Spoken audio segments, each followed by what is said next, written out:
You're watching Business Connection. Joining me now is Dr. Lisa Konick. Dr. Lisa, welcome to the show. Thank you, Liz. Tell me a little bit about Konick and Associates and what makes you unique. Well, we are a family behavioral health and psychological evaluations center. So we offer both therapy and counseling services for individuals and families, as well as psychological and neuropsychological evaluations in our Center for Testing, all under one roof. Explain both services a little bit in case we don't. We are very familiar with the therapist, but we're not familiar with the other side of it.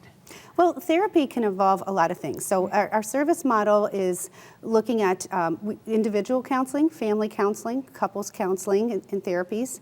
And what makes our approach a little different from other practices is when we see parents, when we see children, we're really integrating that care. So parents are involved in the care of their kids. And so we're teaching the parents the same skills that we're teaching the children when we're doing family therapy. Oh, that makes sense. So they can transfer that skill at home and really work on those skills in the home setting. How do you determine which you need? Do you often start with somebody maybe in therapy and suggest the psychological, or do they come in with psychological and go to therapy? It can actually happen both ways. So a lot of times people will come in for a formal evaluation, and we do a full evaluation, and we make a diagnosis, and a lot of times those recommendations are going to be for therapeutic supports, so individual or family therapy, parent support, and then we can cross-refer into our team of therapists. Mm-hmm. Similarly, a lot of times our therapists may be working with a client and they realize they need some more information. There's some underlying concerns that they really feel need to be further evaluated. So we can then make that referral internally to our testing center. That's awesome that it's all under one roof. Yes. So, because I would imagine that if you're in the therapy and want to do some further testing, it's a comfort to be able to do it within the scope of your practice. Yes. That's awesome. So tell me a little bit about your organizational structure and how does that fit into your care model? Well, our organizational model is based on providing high quality care with a high degree of integrity. So all of our clinicians align with that model. Another aspect of our care model is empirically validated or research-based methods. And we integrate research-based methods that are grounded in solid research into our therapeutic approach, as well as our testing. Wow, you're doing a lot. What might a client expect from a therapist when they come to an office? You know, sometimes it's a first step for somebody. What should they expect?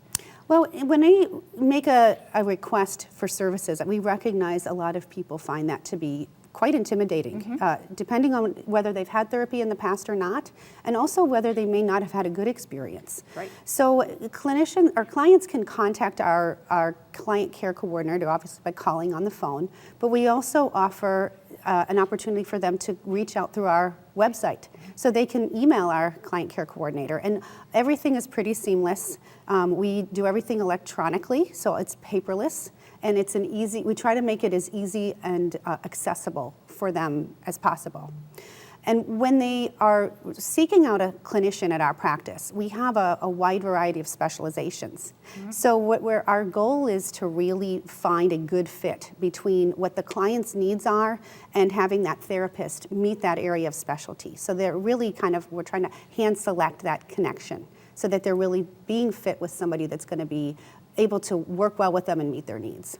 So does this client care coordinator take if I'm calling in, do I get that? And then I say, okay, I want to talk to someone because I'm stressed out. And then they recommend maybe 2 or 3 clinicians that have specialty in that. And then what happens? Do I get to see who they are, or explain this a little bit more to me? Sure. So all of our, you'll see, to speak about our clinical team, all of our clinicians are trained in research-based approaches. So they can do mm-hmm. cognitive behavioral therapy and other approaches that are founded in the research, but they also bring a unique area of specialty mm-hmm. to the practice. So their specialties are listed on our website, so clients can go and look at each of our clinicians' biography page. Nice. And get a good understanding of what their unique areas and talents are. And that, I think, gives people a personalized experience. Absolutely. Where they feel like this person, and their picture's there so they can see what they look like, and it really helps to make people feel a little more comfortable coming into the practice. Absolutely, because it's a big step to say I need to talk to someone, or even if you've talked to someone in the past, to switch a counselor is also a little bit traumatic. It is. So you're dealing with that. When someone is seeking help with a therapist, what's advice, or how long should someone expect to be with you? Well, I think it depends. We offer, some therapies are shorter term, depending on the presenting problem, and some are longer term. And a lot of times what we'll see is, we'll have somebody come in, stress management, anxiety, mood-related issues.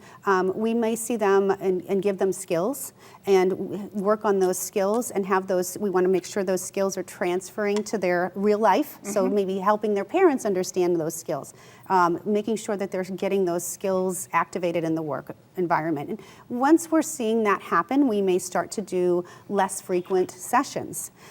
On the reverse, sometimes people are coming in and maybe it's a trauma-informed case, and they're really dealing with a lot and unloading a lot, and as they're in the process of therapy, maybe realizing they have more unpacking to do.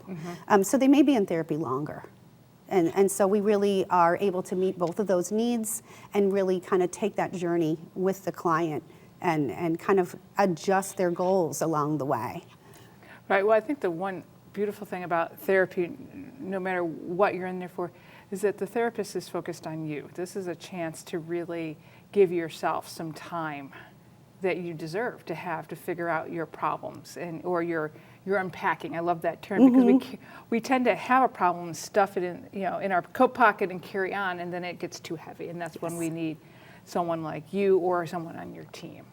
And we think about, we're on the journey with you. So one of the things that's important to us is we are looking at establishing goals with that client in the very first intake session. And a lot of times people feel surprised. I say, what are your goals? And they're like, I don't know. And so we work with them on that. You're here for a purpose, and we want to help you along the journey. And goals can evolve as we're going through that journey with them. But we really want to make sure they're getting the skills that they need to, unfortunately, no longer need us. Right, right.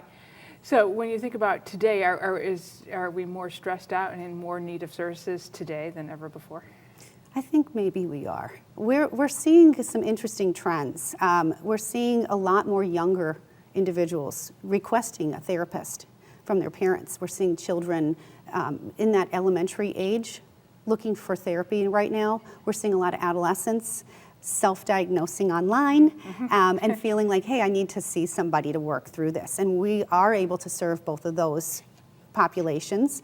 We're also seeing a lot of adults that have been carrying a lot of weight with the stressors of life right now, and coming in for support, as for parenting support, marital or couples related support, individual support. So we are able to offer all those services and support that whole range of individuals. I do feel like there is a normalizing of needing mental health care, of being able to seek out someone like you, and I think that's a wonderful transition from what we have been. So thank you so much for all that you do. Thank you for stopping by and telling us a little bit about you and your specific practice, and we wish you a lot of luck, and thank you for the care that you're giving us. Thank you, Liz. And if you're interested in learning more about Konick & Associates, please visit their website. We'll be right back with more Business Connection.